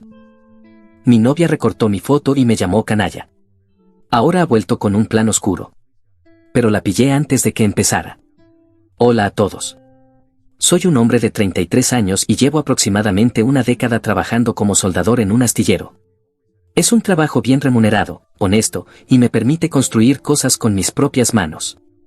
Empecé como aprendiz justo después de terminar la formación profesional, y fui ascendiendo hasta convertirme en soldador principal en proyectos realmente impresionantes, embarcaciones militares, enormes buques de carga e incluso encargos personalizados para yates privados que cuestan más que la casa de cualquier persona común. Crecí en un pequeño pueblo en las afueras de Steubenville. Mi padre trabajaba en la siderurgia antes de que cerraran las fábricas. Le vi luchar por reinventarse con 45 años cuando, de un día para otro, lo único que sabía hacer dejó de tener demanda. Aprendí pronto que en esta vida hay que valerse por uno mismo. Ninguna empresa va a cuidarte, por muchos años que le dediques. Vivo solo en una casa de alquiler de 2 habitaciones, con un garaje donde paso horas trabajando en mi coche de proyecto, un Camaro del 67, mi obsesión desde que tenía 24. Lo encontré como un amasijo oxidado en un desguace y lo he estado restaurando pieza a pieza. Recientemente instalé un motor 327 Small Block reconstruido que conseguí a buen precio de un señor mayor que estaba vaciando su garaje. Ese motor ruge como una bestia. Es probable que mis vecinos me odien, pero no me preocupa. Tengo un perro llamado Brutus, una mezcla de pitbull grande y torpe que me sigue a todas partes. Lo adopté hace 3 años, justo cuando el refugio iba a sacrificarlo por considerarlo agresivo. Hoy en día, es básicamente un cachorro de más de 30 kilos que cree que todavía cabe en mi regazo. Tiene una oreja que nunca se le queda derecha y una mirada que hace imposible enfadarse con él, incluso cuando destroza mis botas de trabajo. Las citas han sido una mezcla de aciertos y decepciones a lo largo de los años. Tuve una relación larga con mi novia del instituto, que terminó cuando me fue infiel con un compañero de su universidad. Después vinieron algunas relaciones breves, pero ninguna prosperó. Estuve soltero cerca de 2 años antes de conocer a mi exnovia, una mujer de 29 años llamada Tiffany. La conocí en una reunión para ver la UFC en casa de mi amigo Dev. Casi no asistí porque había estado trabajando horas extra toda la semana y estaba agotado, pero Dad insistió. Es amigo mío desde la secundaria y trabaja como electricista en el mismo astillero. Siempre ha estado ahí para mí. Su esposa, Jenny, invitó a varias de sus compañeras de trabajo y Tiffany era una de ellas. Destacaba entre todas, rubia, con unos ojos verdes impactantes y esa apariencia tan cuidada que, aunque requiere horas de preparación, está diseñada para parecer natural. Mientras veíamos la pelea, me sorprendió que viniera a sentarse junto a mí en lugar de quedarse con los demás compañeros de marketing. Y aún más sorprendente fue que realmente sabía de artes marciales mixtas. No solo lo básico, analizaba el estilo de pelea de Poirier y predijo la sumisión antes de que ocurriera. La mayoría de los hombres intentan explicarme las peleas como si no entendiera nada, dijo con una sonrisa ladeada. Es refrescante verlas con alguien que simplemente las disfruta. Trabajaba en marketing para una marca de cosméticos de lujo. Fuera totalmente de mi liga, al menos en apariencia, pero conectamos bien y pasamos toda la noche conversando. Se mostró genuinamente interesada en mi trabajo y me hizo preguntas inteligentes sobre soldadura, distintas a las típicas de "eso no es peligroso" que suelo escuchar. Le pedí su número aquella noche y la llevé a una hamburguesería que me gusta para nuestra primera cita. Antes incluso de que llegara la comida, sacó su móvil y pasó unos 10 minutos organizando la mesa, moviendo objetos y tomando al menos 30 fotos. Perdón, dijo al notar mi expresión, es para mis redes. Mis seguidores esperan contenido. Tengo una estética muy definida. Me mostró su cuenta de Instagram, 47.000 seguidores y una galería repleta de fotografías perfectamente organizadas sobre su vida, moda, viajes, comida y productos de belleza. Todo parecía sacado de una revista. Eso debió haber sido una señal de alarma, pero cuando una mujer así se interesa en ti, es fácil pasar por alto las banderas rojas. Pensé que, al fin y al cabo, todos están en redes sociales hoy en día. Es lo normal, ¿no? Los 6 meses siguientes fueron bastante buenos. Cuando Tiffany no estaba completamente absorta en su teléfono, nos lo pasábamos bien. Venía a mi casa, pasaba el rato en el garaje mientras yo trabajaba en el Camaro, me hacía preguntas y me pasaba herramientas. Se interesaba por mis proyectos de soldadura, parecía impresionada por lo que construía, y le encantaba que trabajara con mis manos. Decía que era una masculinidad refrescante, muy distinta de los hombres que solía conocer. Eres un hombre de verdad, repetía, sabes construir cosas, repararlas. La mayoría de los que he conocido no saben ni cambiar una rueda. Sin embargo, constantemente despreciaba a otros hombres, especialmente a sus exparejas, y siempre lo hacía mientras me halagaba. Era como si sus cumplidos hacia mí vinieran acompañados de críticas hacia los demás. Hoy en día pocos hombres saben ser realmente hombres, pero tú no tienes miedo de ensuciarte las manos. Es agradable salir con alguien con habilidades reales, no con otro compañero de marketing que se cree especial porque sabe hacer una presentación de PowerPoint. Al principio, aquello me hacía sentir bien. Con el tiempo, empezó a parecer extraño, como si estuviera saliendo conmigo para probar un punto, no porque realmente le gustara quién soy. También hubo otras señales que decidí ignorar. Como cuando me hacía cambiar de ropa si no combinaba con su atuendo para Instagram, o cuando se enojaba si empezaba a comer antes de que ella tomara la foto perfecta de la comida. Hubo una vez que literalmente nos hizo marcharnos de un restaurante porque, según ella, la iluminación era horrible y ninguna de estas fotos sirve. Estábamos pasándola bien en algún lugar, y de repente, pasaba 45 minutos tratando de conseguir la toma perfecta, retocándose el maquillaje en el baño, cambiando de ángulo, haciéndome tomar docenas de fotos. Cuando por fin conseguía lo que quería, el momento ya había desaparecido, y también mi paciencia. Pero todo lo demás era genial. La química entre nosotros era intensa. Podía ser divertida y encantadora, cuando no tenía el teléfono en la mano. Además, parecía estar realmente interesada en mí, lo cual elevaba mi autoestima después de haber estado soltero tanto tiempo. Así que pasé por alto todas esas superficialidades. Mi amigo Carter no la soportaba. Te está usando como accesorio, colega, me decía cada vez que almorzábamos juntos en el trabajo. Carter es operador de grúa en el astillero y ha sido mi amigo desde el primer día que entré. Desde el principio supo ver a través de ella. Pero yo solo lo acusaba de estar celoso porque tenía sexo regular, mientras él pasaba por un divorcio. Su esposa lo había dejado hacía 6 meses por su entrenador de CrossFit, así que pensé que simplemente estaba amargado con las relaciones en general. Está cegado por el envoltorio, me advirtió. Te tiene convencido de que has ganado la lotería, pero créeme, mujeres como esa siempre tienen un propósito oculto. Aquello terminó generando una grieta entre nosotros. Pasamos de vernos todas las semanas a apenas cruzar palabra en el trabajo. Y esa es una de las cosas que más lamento de todo esto, haber permitido que una mujer se interpusiera entre mí y una de las amistades más sólidas que he tenido. No lo hagan, amigos. Hace 2 meses, la compañera de universidad de Tiffany, Vanessa, se comprometió con un tipo del mundo tecnológico llamado Brandon, uno de esos que llevan chalecos de Patagonia y no paran de hablar de su coche Tesla. Iban a organizar una fiesta de compromiso enorme en un complejo turístico junto a un lago, a unas 3 horas de la ciudad. Tiffany había estado obsesionada con esa fiesta durante semanas. El lugar es una locura, Ryan, las fotos van a quedar increíbles, repetía sin parar. Brandon había alquilado toda una propiedad frente al lago. Iba a haber un fotógrafo profesional, un chef de sushi traído desde Los Ángeles, e incluso una pared de flores para las fotos de Instagram. Mi contenido va a ser épico. No es que me entusiasmara pasar un fin de semana con un montón de personas que no conocía, pero parecía importante para ella, así que accedí. Pensé que tal vez podría conocer mejor a sus amigos y ver otra faceta de su vida. Me lo tomé en serio. Compré un blazer nuevo, unos vaqueros bonitos, me corté el pelo y hasta me arreglaron la barba de manera profesional. Cuando la recogí ese sábado, estaba absolutamente deslumbrante con un vestido rojo ajustado que resaltaba su figura. Apenas reaccionó a mi cumplido, demasiado ocupada mirando su reflejo en la cámara del móvil. ¿Crees que este vestido se verá bien con la luz del atardecer? Me preocupa que el rojo choque con la iluminación de la hora dorada. La fiesta de compromiso se celebraba en una casa frente al lago completamente ridícula, con ventanales de piso a techo y una terraza inmensa con vistas al agua. Estamos hablando de un embarcadero privado, piscina infinita, cine en casa, todo el paquete. La fiesta ya estaba en pleno auge cuando llegamos, con al menos 100 personas socializando, todas con pinta de haber salido de una revista. Había una banda en vivo tocando en el césped, camareros circulando con bandejas de aperitivos elegantes y, sí, esa absurda pared de flores donde la gente hacía fila para posar.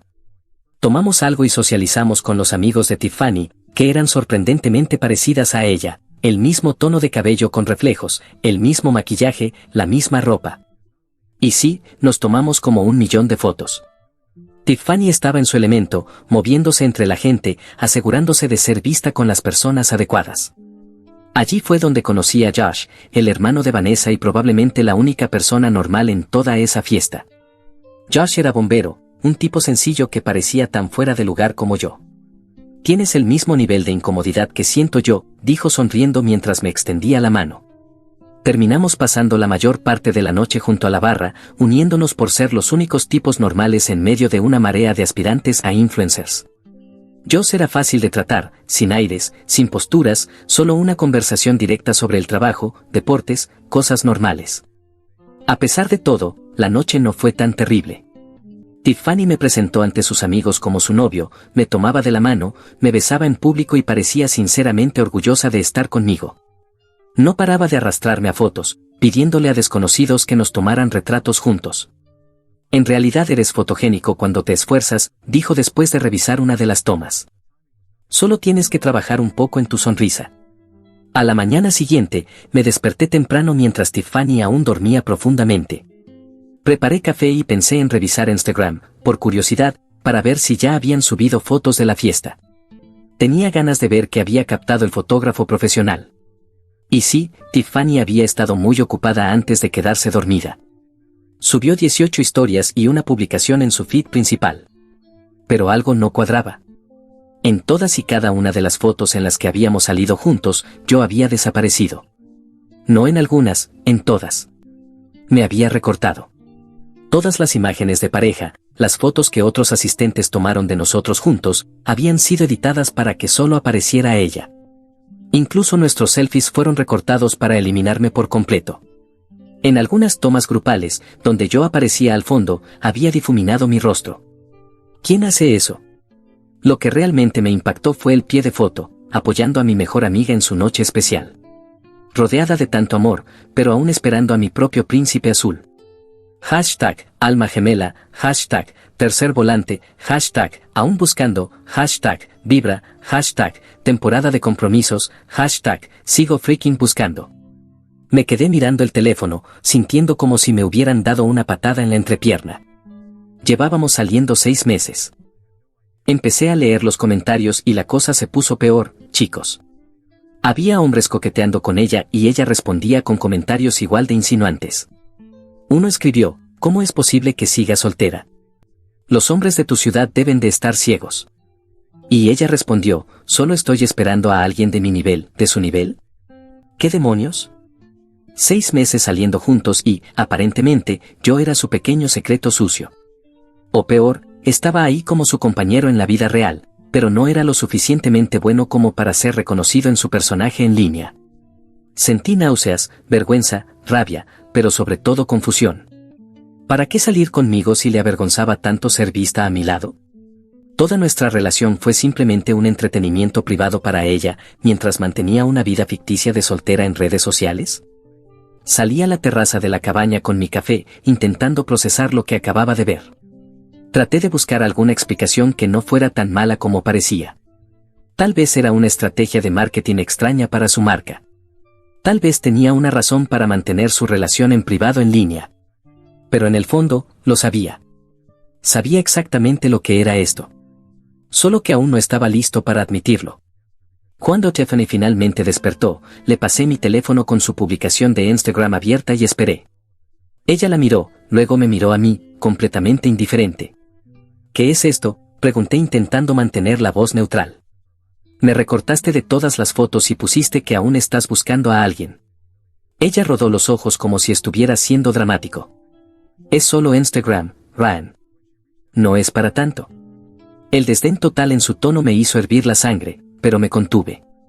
Quería entender su lógica, escucharla explicarse de verdad. Solo tengo curiosidad por la razón, dije. Pasamos toda la noche juntos. La gente nos vio juntos. Me presentaste como tu novio. Pero en línea actúas como si fueras soltera y me eliminaste por completo. Ella suspiró con fastidio, como si fuera un niño que no lograba entender algo básico. Se sentó al borde de la cama, aún mirando su móvil mientras hablaba. Mis seguidores esperan una cierta estética. El algoritmo responde mejor a fotos mías sola, especialmente en lugares aspiracionales. Y lo del tercer volante vaciló lo justo como para saber que lo que venía era puro disparate. Es por la interacción. La gente se identifica más con la chica soltera en una fiesta de compromiso que con el contenido de pareja. Tiene más, me gusta, más comentarios. Es simplemente negocio, en realidad.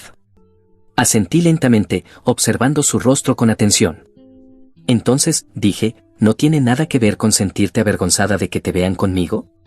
Porque recortar a alguien de todas y cada una de las fotos requiere bastante trabajo si se trata solo del algoritmo. Fue entonces cuando mostró su verdadera cara.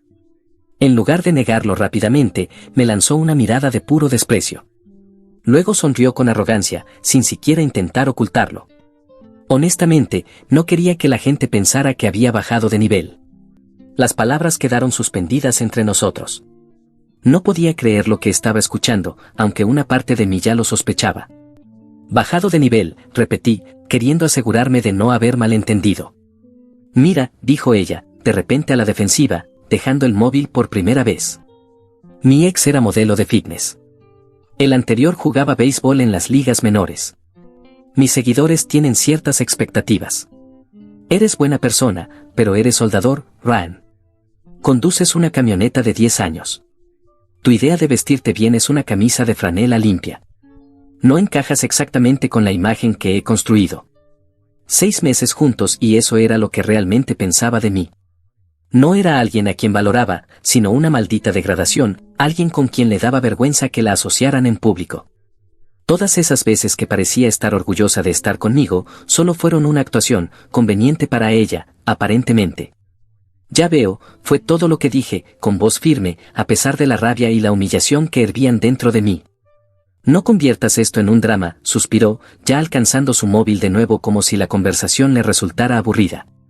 Es solo redes sociales. No es la vida real. Deberías estar agradecido de que siquiera esté contigo en la vida real. ¿Tienes idea de cuántos hombres matarían por estar en tu lugar?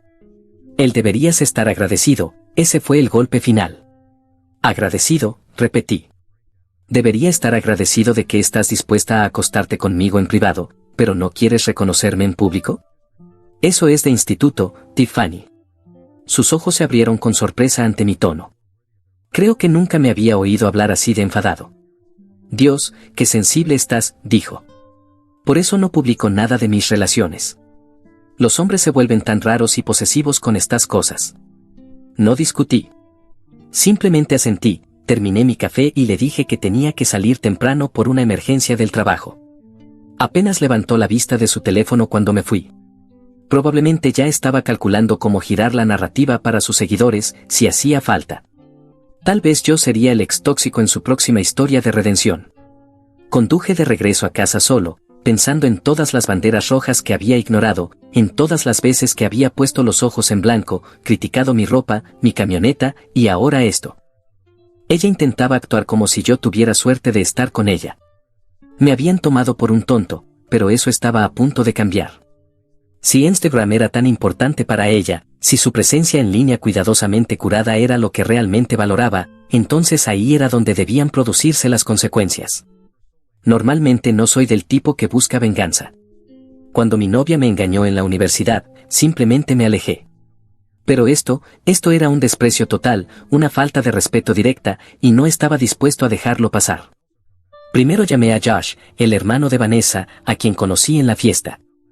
Habíamos intercambiado números para quedar algún día. Le expliqué lo que había pasado sin dramatizar. Le hizo lo mismo a mi colega Alex, dijo Josh tras una pausa. Salieron como 4 meses antes que tú. Siempre me pareció raro, pero le dijo a Vanessa que él prefería mantener su relación privada por su trabajo de alto perfil o algo así. ¿Trabajo de alto perfil?, pregunté, ya sospechando la respuesta. Sí. Lo hizo sonar como si fuera un gran ejecutivo. Pero estoy casi seguro de que trabaja en Enterprise Rent-A-Car. No hay nada de malo en eso, pero no es precisamente un trabajo de alto perfil. Incluso Vanessa la confrontó una vez y Tiffany se puso súper a la defensiva, diciendo que no entendíamos el concepto de marca personal. Josh me puso en contacto con Alex y nos encontramos al día siguiente en un bar deportivo cerca de mi casa. Resulta que no era ningún ejecutivo. Era asistente de gerencia en una empresa de alquiler de coches. Buen tipo, algo reservado, pero inteligente. Salió con Tiffany durante unos 4 meses el año anterior. Me hizo exactamente lo mismo, confirmó, mostrándome capturas de pantalla que había guardado en su teléfono. Durante 4 meses, fui su novio en privado y no existí en su Instagram. Viajamos juntos a Cancún durante una semana, y si uno revisaba sus redes sociales, parecía que fue sola. Literalmente esperaba a que yo fuera al baño para hacerse fotos sola en las cenas, como si estuviera disfrutando una experiencia glamorosa en solitario. Cuando finalmente le preguntó al respecto, ella le dijo que su marca personal era más importante que sus sentimientos, y que él debería sentirse lo suficientemente seguro como para no necesitar validación pública. Lo hizo sentir como si estuviera loco por siquiera mencionarlo. ¿Y el tipo antes que tú, el jugador de béisbol de ligas menores?, pregunté. Alex se rió. Kevin. Jugó béisbol universitario. Llamarlo ligas menores es exagerar. Ahora es profesor de educación física en un instituto. Buen tipo, en realidad. Jugamos en la misma liga de fútbol americano. Le hizo exactamente lo mismo. Hizo que pareciera ante sus seguidores que era un atleta profesional, cuando en realidad entrenaba al equipo juvenil de béisbol del instituto local. Después almorcé con Carter y le conté todo. En lugar de decir te lo dije, se sumó de inmediato al modo detective. Eso es un verdadero amigo, de los que dejan atrás todo el drama pasado cuando los necesitas. Te ha estado manipulando, hermano, dijo, pero no estás solo. Vamos a descubrir hasta qué punto llega todo esto. Entre los contactos de Carter, Josh y Alex, localicé a 3 exnovios de Tiffany más durante la semana siguiente. Todos tenían historias similares. Todos habían sido borrados, minimizados o distorsionados públicamente en sus redes sociales, y ninguno coincidía con las descripciones idealizadas que me había dado. El supuesto modelo de fitness era un entrenador personal en Planet Fitness que había hecho exactamente una sesión de fotos para una tienda de suplementos baratos. El supuesto fundador de una startup trabajaba en un puesto de telefonía móvil en el centro comercial, pero tenía un negocio paralelo de dropshipping. Creamos un grupo de chat para comparar notas. Fue reconfortante, en cierto modo, saber que no estaba loco, que ese era su patrón. Pero también era deprimente darse cuenta de cuántos hombres habían pasado por lo mismo. Qué calculado estaba todo. Mientras tanto, Tiffany actuaba como si nuestra confrontación nunca hubiera sucedido. Me escribía como siempre, hacía planes para el fin de semana, incluso me mandaba enlaces a restaurantes que quería probar. Ni una sola vez reconoció lo que había dicho o cómo podría haberme afectado. En su mente, no era un problema. Cuando no respondía a sus mensajes durante 2 días, cambió de táctica y empezó a mandarme mensajes preocupados. ¿Sigues molesto por lo de Instagram? No es para tanto. Creo que estás exagerando. Es solo una red social, no la vida real. Está bien, publicaré una foto nuestra si es tan importante para ti. Ni siquiera me importaba salir en sus publicaciones. Era como si ni siquiera pudiera entender que el problema era su actitud, no las acciones específicas. Creía que podía lanzarme un gesto simbólico y que yo obedecería como un perro fiel. Fue entonces cuando conocí a Megan, la hermana de Alex, que trabajaba como gestora de redes sociales en una empresa de verdad, de nivel Fortune 500, no una simple influencer con seguidores comprados. Cuando Alex le contó lo que estaba pasando, ella se ofreció de inmediato a ayudar con lo que venía después. Estoy harta de los influencers falsos que hacen que todo el mundo se sienta como una mierda, dijo cuando nos encontramos para tomar un café. Están creando un estándar completamente irreal que está afectando la salud mental de las personas. Déjame ayudarte a desenmascararla. Megan era inteligente, divertida y genuina, lo opuesto a Tiffany. Me explicó cómo funcionaba realmente el mundo de los influencers, las métricas, los fraudes de seguidores, toda la manipulación detrás de escena que creaba a esos perfiles supuestamente perfectos. Lo que está haciendo no solo es cruel con ustedes a nivel personal, explicó Megan. Está participando activamente en un sistema que hace daño a todos. Esas influencers venden un estilo de vida falso, hacen que la gente se sienta insuficiente y luego les venden productos como si fueran la solución. Es depredador. Con Megan de nuestro lado, lo que comenzó como una venganza personal empezó a sentirse como justicia. Como si estuviéramos exponiendo algo que realmente merecía ser expuesto, no solo por los 6 chicos a los que Tiffany había manipulado. Por los miles de seguidores a quienes se les estaba vendiendo una completa ficción. En el día 8, ejecuté mi plan con la ayuda de Carter y Megan. Primero, creé una nueva cuenta de Instagram, The Real Tiffany Bennett. Subí las fotos sin editar de la fiesta de compromiso, donde se nos veía claramente juntos. Añadí capturas de pantalla de sus publicaciones tipo sigo buscando junto a imágenes nuestras, obviamente como pareja, tomadas en los mismos eventos. Incluí testimonios de sus exnovios, con su permiso, revelando el patrón de borrado público y desprecio privado. Pero eso fue solo el comienzo. Gracias a la experiencia de Megan, encontramos algo aún más comprometedor. Tiffany había estado comprando seguidores e interacción, miles de ellos. Megan me mostró cómo extraer los datos que lo probaban, patrones sospechosos de crecimiento, niveles de engagement que no coincidían con su supuesto alcance, y comentarios idénticos de bots que aparecían repetidamente en sus publicaciones. También descubrimos que había estado mintiendo a las marcas con las que colaboraba sobre su verdadero alcance e interacción. Estaba cobrando por publicaciones patrocinadas basadas en cifras de seguidores en su mayoría falsas, estafando esencialmente a esas empresas. Pero el verdadero golpe de gracia fue una recopilación de video con palabras de la propia Tiffany, grabadas en secreto durante nuestra última conversación. La había invitado a cenar a mi casa 3 días después de la fiesta. Durante la velada, guié con cuidado la conversación hacia la autenticidad en redes sociales y las relaciones, con mi móvil grabando en el bolsillo. Le hice versiones de la misma pregunta que le había hecho en el resort, esta vez actuando como si solo quisiera comprender su punto de vista. Ella desarrolló su filosofía sin dudarlo. Instagram es más importante de lo que la gente cree. No son solo fotos, es literalmente una moneda. Capital social. La gente te juzga por con quién te relacionas. Por eso soy tan cuidadosa con a quien dejo entrar en mi feed. ¿Así que soy malo para tu marca?, pregunté, manteniendo el tono casual. Suspiró con impaciencia. No eres malo, solo eres básico. Mi audiencia espera un cierto estilo de vida. Quieren aspiración, no a un tipo normal que trabaja con las manos. Lo siento si eso hiere tus sentimientos, pero esa es la realidad. ¿Y tus ex?, pregunté. ¿Todos ellos encajaban con la marca? Dios, no. Alex era la persona más aburrida del planeta. Kevin daba clases en un instituto, por el amor de Dios. Dylan tenía potencial, pero conducía un maldito Ford Focus. Se rió. Pero en línea, ellos no existían. Y mi engagement mejoraba por ello. Deberías ver lo patéticos que se ponen algunos de estos chicos cuando los recorto de las fotos, como si toda su identidad dependiera de que se les viera conmigo. La grabación continuó durante 20 angustiosos minutos, mientras ella explicaba con una frialdad asombrosa cómo veía las relaciones como accesorios, para ser exhibidos o descartados según su valor en redes sociales. Hablaba de sus seguidores como si fueran idiotas que compraban cualquier cosa que ella recomendara. Se burlaba de las mujeres que le escribían pidiéndole consejos. Alardeaba de cómo había manipulado tratos con marcas, inflado sus tarifas y mentido sobre los resultados de los productos. Estas marcas de belleza están tan desesperadas por tener influencers que ni siquiera verifican si los productos funcionan. He promocionado cremas que ni siquiera abrí. Mientras las etiquetes y uses los hashtags correctos, te siguen enviando productos gratis y cheques. Con todo ese material, Megan me ayudó a construir un sitio web, tiffanybennettesposet.com, donde publicamos absolutamente todo. Las fotos, las grabaciones, las pruebas de compra de seguidores, los testimonios de sus exnovios. Incluso encontramos antiguas publicaciones suyas donde se burlaba de sus propios seguidores, llamándolos zorras básicas que compran cualquier cosa que yo diga.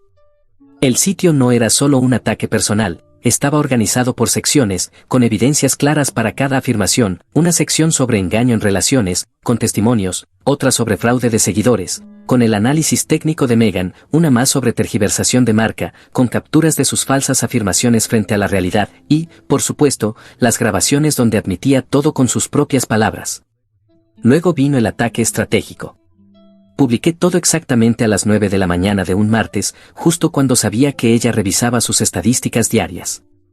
Enviamos denuncias anónimas a las 17 marcas con las que colaboraba, incluyendo enlaces al sitio web y evidencia específica del fraude. Megan usó sus contactos del sector para avisar a 2 blogs de marketing que cubrían escándalos de influencers. También enviamos la información a una cuenta popular de TikTok especializada en exponer fraudes de influencers. Tenían millones de seguidores y ya habían destapado varios casos similares en el pasado. Después etiqueté a todo el mundo, sus amigos, sus colegas, sus familiares, sus exnovios, y lo más importante, las marcas de lujo con las que colaboraba profesionalmente, en una sola publicación que simplemente decía, la verdad sobre Tiffany Bennett con un enlace al sitio web. La cuenta pasó de 0 a más de 3.000 seguidores en menos de 2 horas. Al mediodía, ya la habían compartido en sus historias de Instagram decenas de personas de su entorno, incluyendo el prometido de Vanessa, que aparentemente nunca había soportado a Tiffany. Siempre supe que era falsa, escribió en su historia. Por eso no la hicimos dama de honor. A las 12:37 del mediodía, mi teléfono empezó a sonar. Tiffany. Rechacé la llamada. Luego otra. Y otra más. Los mensajes de texto inundaban mi pantalla.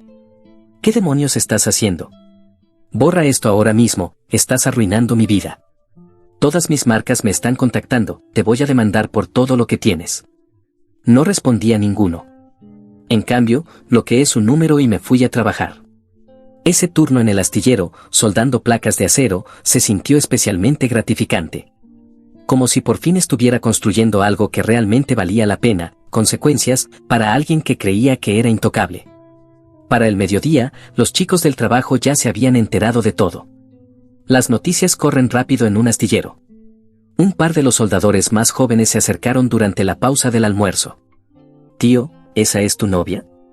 «La están destrozando por todo TikTok», dijo uno, mostrándome su teléfono. El escándalo de Tiffany estaba en tendencia con varios hashtags.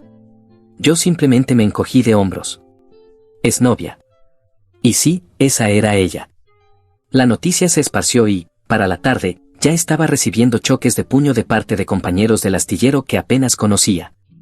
Hay algo especial entre los trabajadores de astillero, podemos molestarnos entre nosotros todo el día, pero cuando uno de los nuestros es maltratado, todos nos unimos. Carter sonreía desde la cabina de su grúa como un padre orgulloso, levantando el pulgar cada vez que cruzábamos miradas. Cuando llegué a casa esa noche, el BMW blanco de Tiffany estaba estacionado frente a mi casa.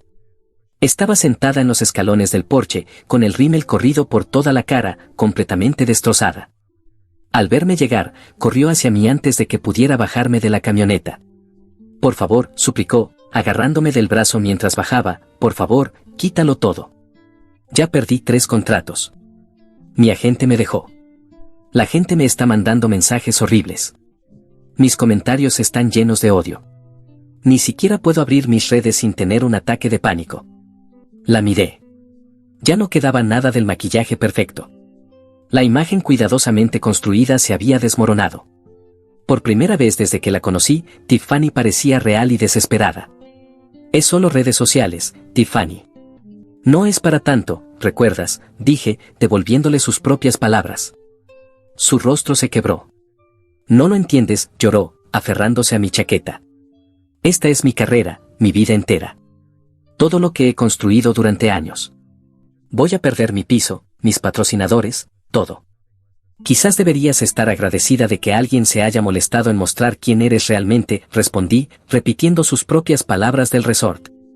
«¿Sabes cuánta gente daría lo que fuera porque alguien se preocupe lo suficiente como para ser honesto con ellos?» «Lo siento, vale», gritó, con la voz quebrada. Estaba equivocada. Fui superficial y estúpida y me equivoqué. ¿Eso es lo que quieres oír?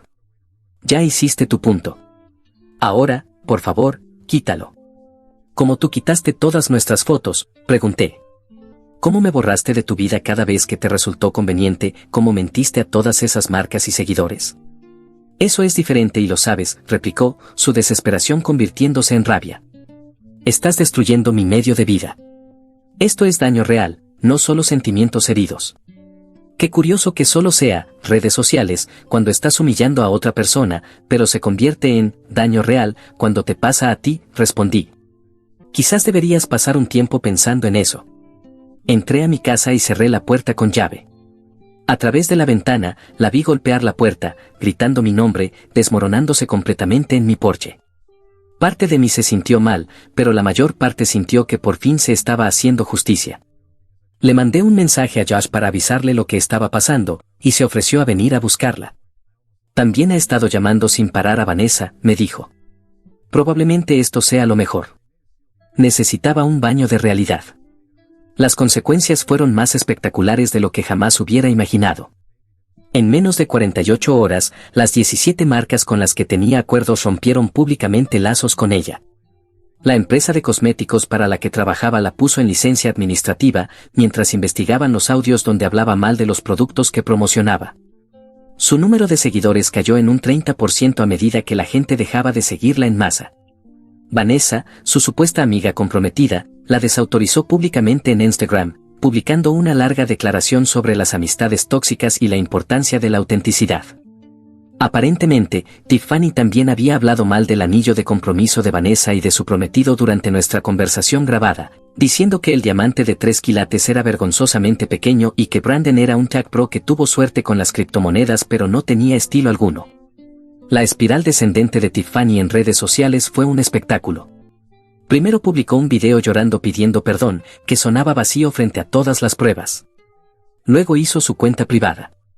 Después volvió a hacerla pública, pero con los comentarios limitados. Luego la eliminó por completo durante un día.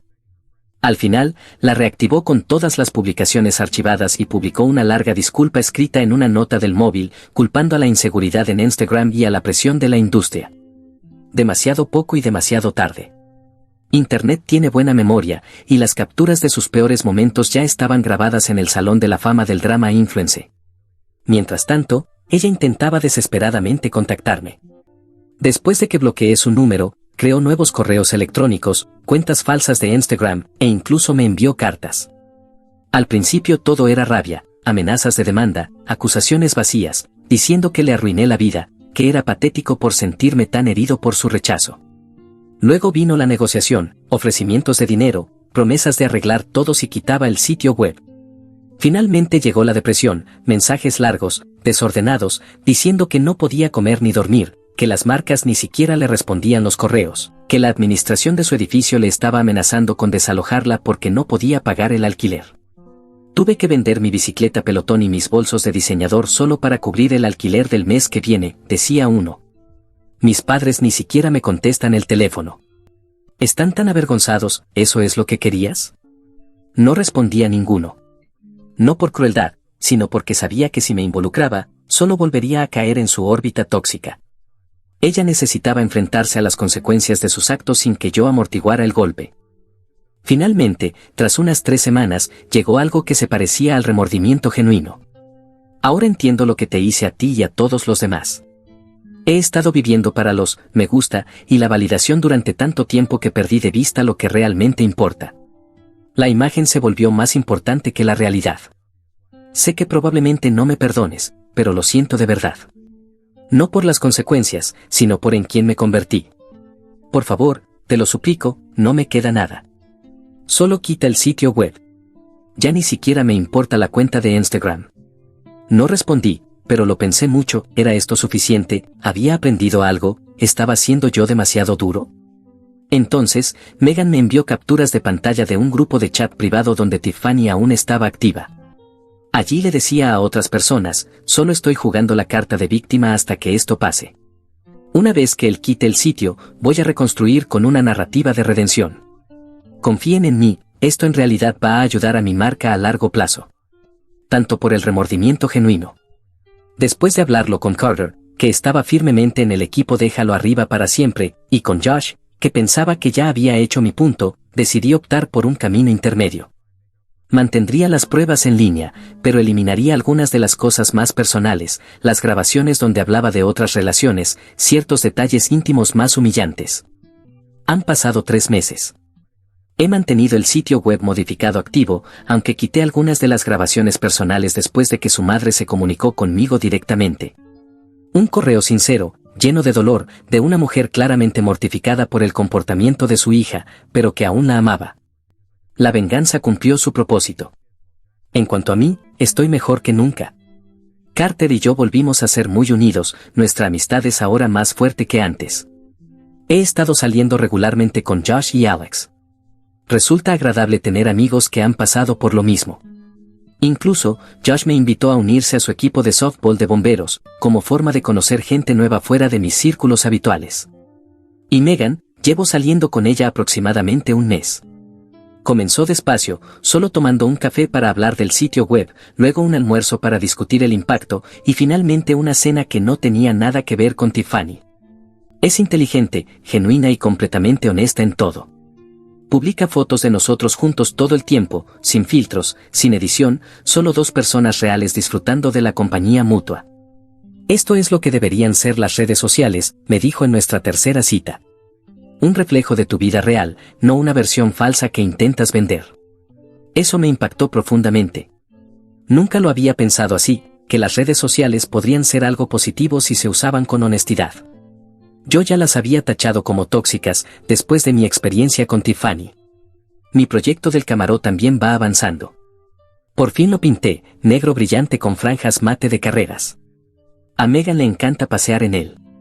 Dice que tiene personalidad, a diferencia de los coches de lujo en serie que todos en su industria conducen para parecer exitosos. La semana pasada hicimos un viaje por carretera a un lago en la montaña. Publicamos una selfie junto al agua. Tuvo como 40 me gusta, en su mayoría de amigos y familia, ¿y sabes qué? Eso se sintió más real que cualquier cosa que haya experimentado con Tiffany. Hablando de Tiffany, lo último que supe fue que se mudó de nuevo a su ciudad natal y consiguió un trabajo administrando redes sociales para una inmobiliaria local. Ha reconstruido algo de su audiencia con un rebranding basado en autenticidad y transparencia. Publica sobre lo que ha aprendido y su camino hacia ser real. Su nueva biografía dice, encontrando mi yo auténtico, más allá de los filtros, si eso es crecimiento genuino o solo otro ángulo más. No lo sé, ni me importa. A veces pienso que tal vez fui demasiado lejos. Pero entonces recuerdo su sonrisa burlona cuando me llamó un descenso de categoría. Recuerdo el dolor en los ojos de Alex cuando habló de cómo lo hizo sentir inútil. Recuerdo a todas esas chicas jóvenes que la seguían, creyendo que su vida perfecta filtrada era real. Algunas lecciones son costosas, pero necesarias. Y a veces, la única forma de combatir lo falso es con lo real. Para quienes preguntan si esto era realmente necesario, sí. No se trataba de un comentario insensible. Se trataba de un patrón de comportamiento deshumanizante en el que había estado incurriendo durante años, con múltiples parejas. A veces, las consecuencias públicas son las únicas que entienden las personas que solo se preocupan por su imagen pública. ¿Si me preocupa enfrentar consecuencias legales? Para nada. Todo lo que publiqué era demostrablemente cierto o salido directamente de su propia boca. Consulté con un abogado antes de proceder. Para los que están pidiendo el enlace al sitio, buen intento, pero no voy a compartirlo aquí y arriesgarme a que me baneen por doxing. El sitio cumple su propósito, para quienes necesitan verlo. Para el tipo que dice que solo estoy resentido, lo que tú digas, hermano. Ya me contarás cuando te pase a ti.